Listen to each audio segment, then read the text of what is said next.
Just to get started, what I'd like to do is to offer at the end of this talk to the people that ask the most interesting questions during the question period, provocative, challenging, etc. So the book will be available to two of you, and the judges for that will be Doug Bennett and Marianne Dickens. So, thinking about your questions as I go along. What I'd like to do today, talk about what I call unknown unknowns, thinking about water in an age of climate change. See if this thing can work. The clicker's not working. There we go. Oh, climate change is what I would like to call the elephant in the room. And you might say, well, it's not really the elephant in the room because everybody's talking about it. And I will argue that it is the elephant in the room because we're not doing nearly enough thinking about it. And so that's the topic today. How do we think about this mammoth event, precedented, etc.? We're having a little trouble here on the stage. But before I do that, what I'd like to do is to take you back 50. I'm old enough to remember this picture. Christmas 68, almost exactly 50 years ago, 3 American astronauts in Apollo 8 circled the moon 10 times. This was the first time people had actually gone into orbit around the moon. And there was uncertainty about whether they could get into orbit and they could get out again. So it was risky. But they took the first photos of the Earth rising above the barren landscape of the moon. And though we had seen pictures of the Earth from space before, this was the first time I think it came home to people that we are all in this together, that there is one Earth that will have to support human life forever.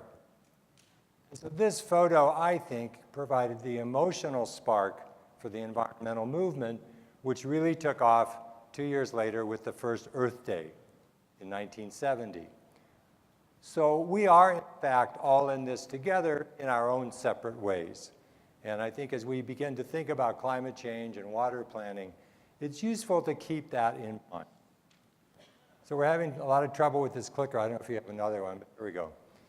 Now, what's happened over the last 50 years or so is that we have moved from the Pleistocene era, which ended roughly with the end of the last ice age about 12,000 years ago, through the Holocene, the sort of modern era where agriculture was invented and cities were settled, etc., to now what most people are calling the Anthropocene, which is the time in human activity has become the major biologic and geologic force on the Earth.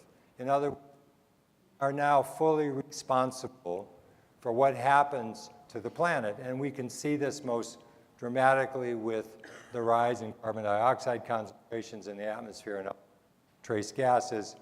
And so we've gone stooped over like monkeys to being stooped over like monkeys at our tests.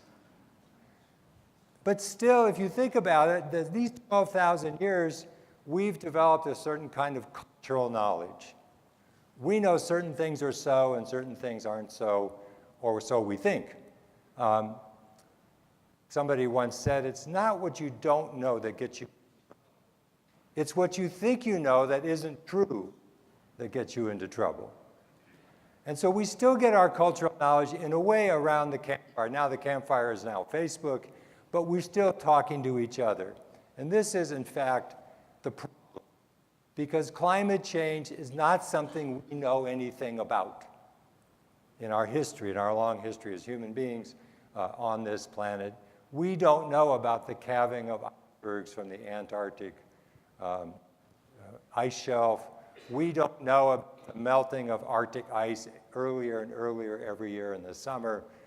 We don't know about glaciers retreating worldwide. We can see them in pictures, but not something we know about. And so this change is challenging us culturally.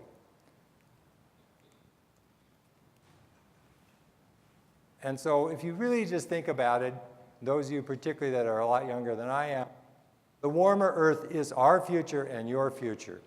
And even the Trump administration, one of the documents on last week by the Washington Post, foresees a 7-degree Fahrenheit temperature rise in global temperatures in the next 80 years, or 4 degrees Celsius. Now, all the discussion of the Paris Climate Accord is to limit global temperature rise.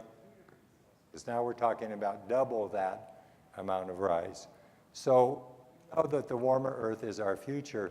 And because this deals with culture and language and society and economics, it's inherently political.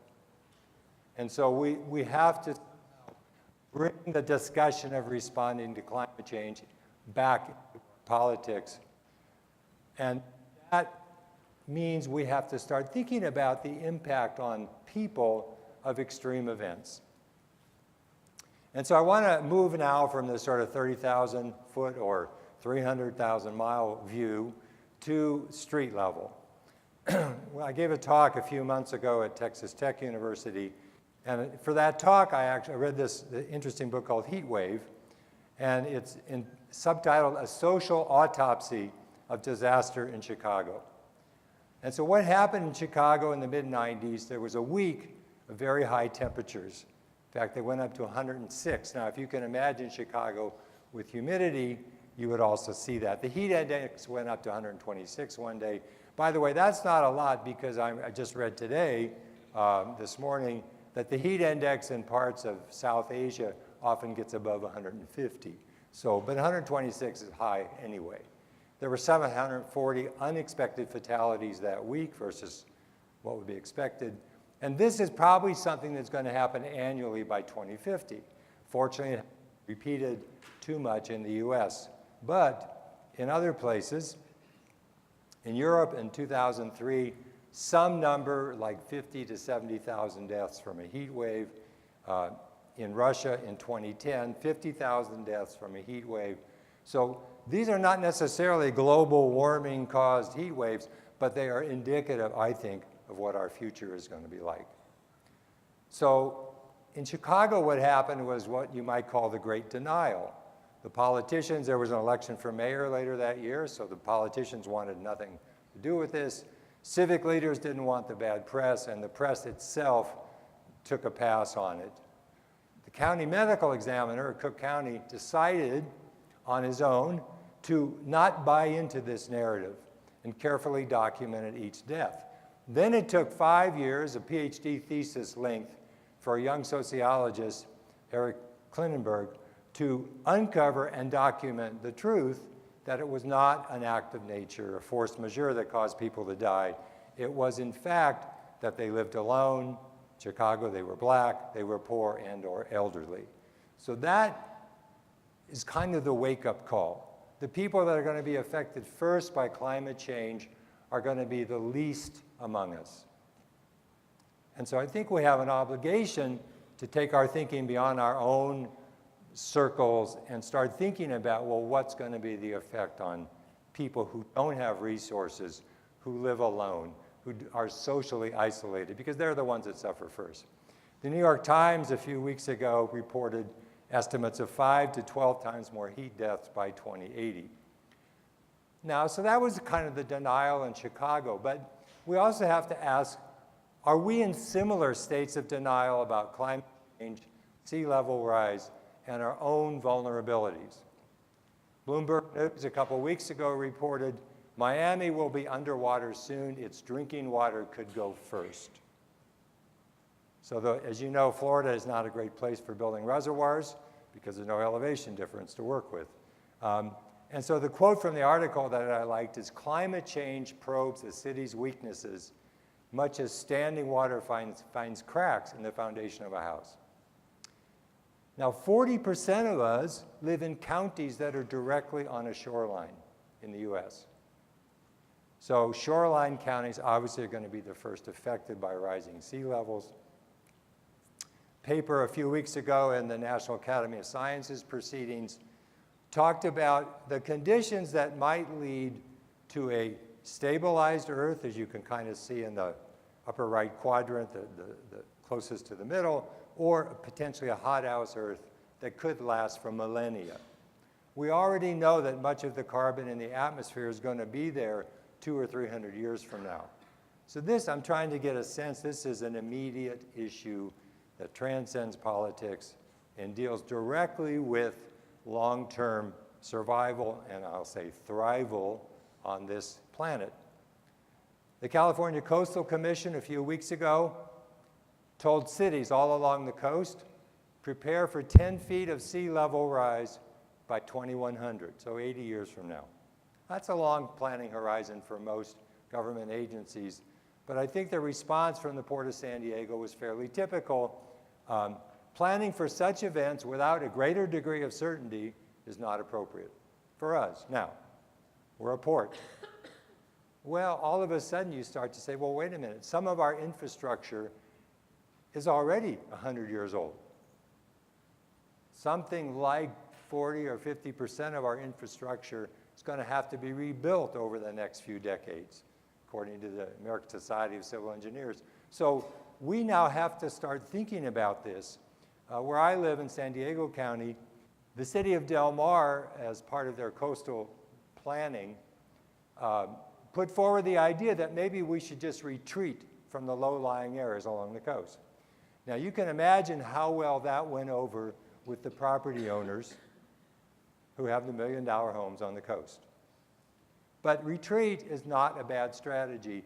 It's just politically not viable today. So the real issue here is that many of you, I'm sure all of you have heard the boiling frog analogy, that if you just keep turning up the heat gradually, the frog will cook until it's so hot that it can't have any energy left to jump out. We're now talking about holding the line at 450 parts per million of CO2 in the atmosphere, and most people will tell you that 350 is all we can really have, and we're at about 410 today, 415. So is this really our strategy? Because it's the path we're pursuing. So what about water planning under uncertainty?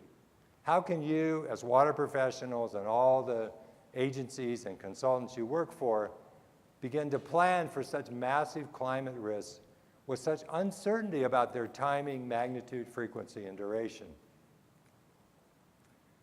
I found a quote from my friend and actually neighbor, Paul Brown.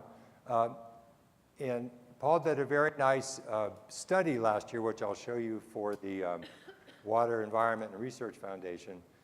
But he said, basically, we need to move towards being less dependent on probabilistic forecasting tools, which I studied in graduate school, as we have to be conscious of random events never seen before. So how can we understand the difference between known risks and unknown uncertainties? Well, I turned to an authority on unknown uncertainties, Donald Rumsfeld, who was Secretary of Defense during the George W. Bush administration. And he said something that was widely panned at the time of being sort of doublespeak, et cetera, but actually had a lot of wisdom. And what he says, reports that say something hasn't happened are always interesting to me, because as we know, there are known knowns. There are things that we know we know. We also know there are known unknowns. That is to say, there are some things that we do not know now, but we'll probably know in the future. But there are also unknown unknowns. The ones we don't know. Those in the latter category tend to be the most difficult ones. And just give you an example from the Iraq War and the aftermath, ISIS. Who had thought about ISIS becoming a force when they said, well, we'll just take over the government in Iraq, it'll take 30 days, and nobody said, well, what then? I'm sure they said, what then? But not in a way that predicted the rise of something like ISIS. So we have known unknowns. I'll give you a few of them. We don't like to look at them, but they're known. Government at all levels will be beyond broke. The United States government has often been called an insurance company with an army. Think about that. An insurance company with an army. Most of our money goes to interest on the national debt, growing every year, goes to various forms of payments and goes to defense. What happens when Medicare goes broke sometime in the 2020s? And we have to start raising taxes on Medicare, blah, blah, and Social Security in the 2030s. Those are actuarial numbers. They're going to happen. All other funding will disappear. So if you're thinking you're going to get federal funding for infrastructure improvements, not going to happen. But by the way, state governments are more broke with pension obligations. And city governments are more broke than state governments because it never pays to tax people now for the future. So political strife is guaranteed. That will hinder effective action. There are 60 million boomers that will be retired by 2030, living on fixed incomes and resistant to increasing water prices and taxes. That's a political issue. You may have unexpected sources. I'm sure Flint, Michigan, when they decided to get water from a different source and didn't talk to a few chemists who might have known better, thought they were just saving money. But think about how much money it has now cost to make that kind of mistake. And so the cost of disasters will increase, and it won't just be Puerto Rico. So what are the unknown unknowns? And this is an exercise for you in your planning to start thinking well beyond the conventional. What's the point here? Climate change is happening, likely to lead to many more extreme events. And that really is the key. As a graduate student, I studied rainfall statistics, which as a water resources guy, you got to start with rainfall. And I discovered that they are not normally distributed. Just as an example, in the 2000-2009 period, the city of Los Angeles went from a low water year of 3.2 inches of rainfall to a high water year of about 37 inches, a factor of 11x. How do you plan, if that's your sole source, which it isn't, in that kind of environment? So water systems are going to respond unpredictably. You still have to plan. Eisenhower, as a general in World War II and then as president, liked to say, plans are worthless, but planning is essential. You've got to start thinking about it. And by the way, I will post this entire show on slideshare.net later this week and send the link to Doug Bennett so you can all have the slides. Extreme events always have a human face, which I showed in the Chicago example. We will have climate refugees, and they will migrate, but not just from places like Africa and the Middle East. We're going to have climate refugees in the US well before 2050. And we have to start thinking now about how we're going to accommodate them. So what this brings up as your key planning concept is resiliency. How can we respond in the face of the unpredictable? And just a few examples of cost and resiliency. This is Hurricane Florence just a few weeks ago. Estimated cost $45 billion. South Carolina GDP in 2017, $220 billion. Cost the hurricane about 20% of the state GDP. Now that's not the whole story because the whole country is pitching in, but it's indicative. And so the scientist that I saw quoted just yesterday, the main effects of climate change, the storms are more intense and last longer, and the rain is heavier. In Hurricane Florence, we had all three effects in play. And also, full moon and high tides. You put that together, it's not pleasant to be living by the coast. Hurricane Maria last year in Puerto Rico, estimated cost $90 billion. Puerto Rico GDP 105, hurricane cost 85%.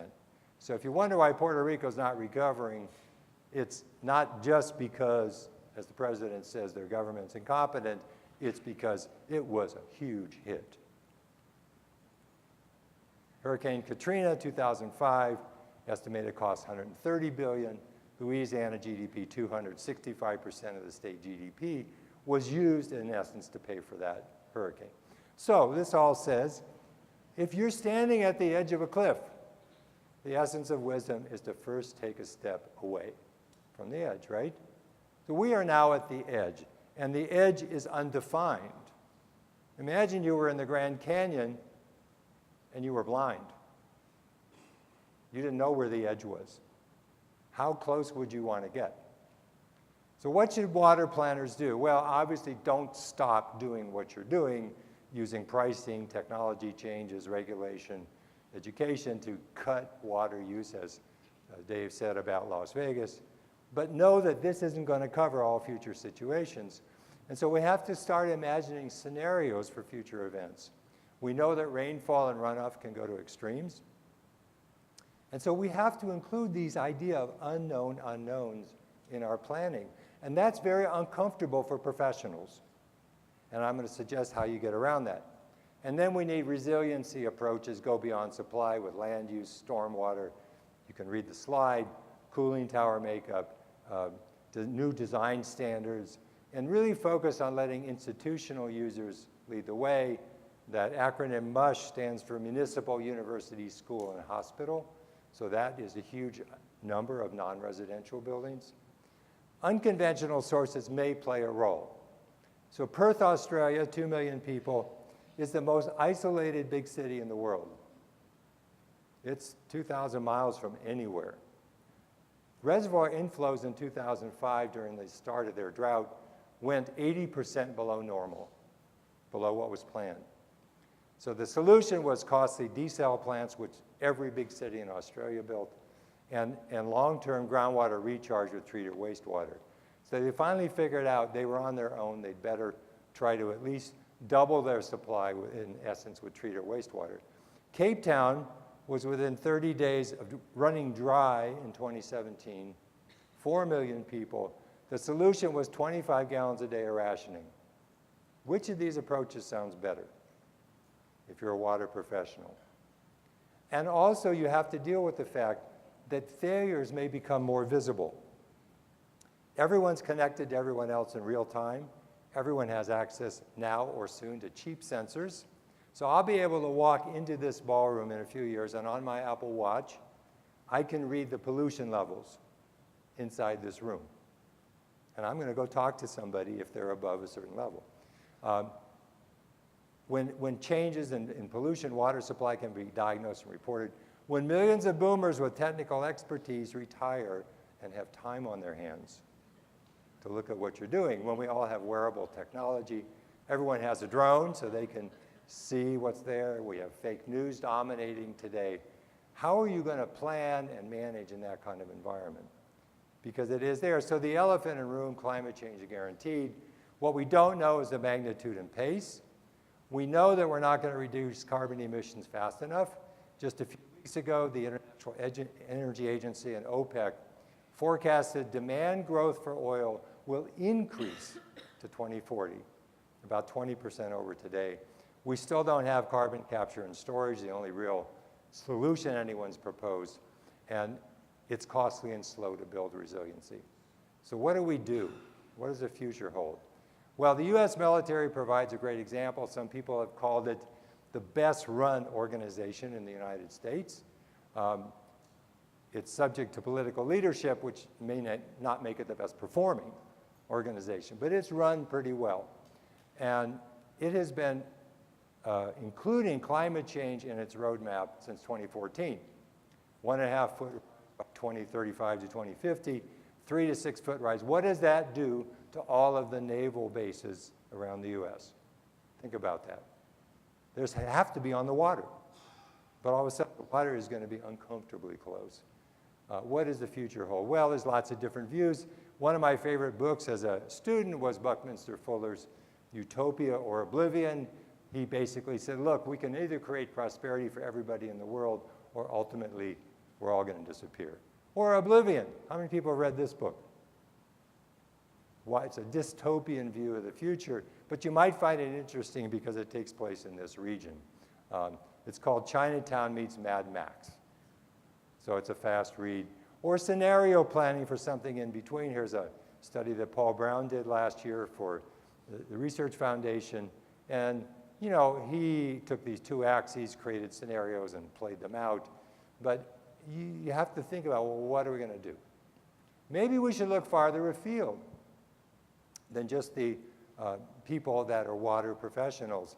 2 years ago, I was in Paris, and I went to the famous Shakespeare and Company bookstore. I found this wonderful book sitting on the counter called The Great Derangement, subtitled Climate Change and the Unthinkable, written by a well-known Bengali novelist who writes in English. And in this book, he talked about how we used to stay away from the ocean. We used to build our cities inland so there would be a buffer between them and the ocean. If you look at London, London is not on the ocean, it's on the Thames River, which goes into the North Sea, right? So they knew that they had to be away from the unpredictable furies of the ocean. He says now, has our belief in the regularity of the world, which we had most of the 20th century, and the superiority of our technology been carried now to the point of derangement? He says, when future generations look back on the Great Derangement, they will certainly blame leaders and politicians of this time for their failure to address the climate crisis, but they may equally well hold artists and writers culpable, because imagining currently new or culturally new possibilities is not, after all, the job of politicians or bureaucrats. So what can we take something out of this? I'd like to say it's now time for water professionals to box outside the think. There is no box. You are free to solve your problems using any inputs. And maybe different ways to get at new possibilities. The first method might be testing for implicit assumptions by soliciting advice from unlikely sources. The quote is, if you're working on an aerospace challenge and you have 100 aerospace engineers working on it, the 101st engineer isn't going to make much of a difference. But if you have a biologist or a nanotechnologist or a musician, maybe now you will see something fundamentally different. If you think about the proposed mission to Mars in the 2030s, perhaps the key input scientist is going to be a psychologist. When you're in total isolation with 5 or 6 other people for 2 or 3 years, don't you think a psychologist would have some interesting insights? Of course. The second method is to war game your potential failures with a pre-mortem of your plans. You know, what could go wrong? Where did we go wrong? What happened that we didn't think about or plan for? So imagining new possibilities, there are ways to do this. It's immediately ahead of us. Can water agencies open themselves up to voices outside the ranks of water professionals and give them equal standing? It's not like, well, we have this poet and they do some interesting things now and then. No, they're in all the planning meetings. They're listening to how we talk about it, because poets are experts in listening to how words mean. So think about that. Can we join with all these other professionals, landscape architects, urban designers, et cetera, and create alternative systems that will respond better to rapid climate change? Because after all, in the end, it's only performance that counts. And when you're in a situation where performance counts the most, you try to move to where the ball is headed. Now, in this particular shot, how many people saw this goal on TV from the World Cup? The French penalty kicker is going left, and the goalie is going right. Would you rather be the penalty kicker or the goalie in this situation? No. So what are the takeaways? We have to start planning for unknown unknowns. We can use technology to drive our creativity. We can collaborate over wide spaces with wide groups of people, take a much longer future view, cast a wider net in our planning, engage with new publics. So that's what I have to say today. And now it's time for your questions. Thank you very much.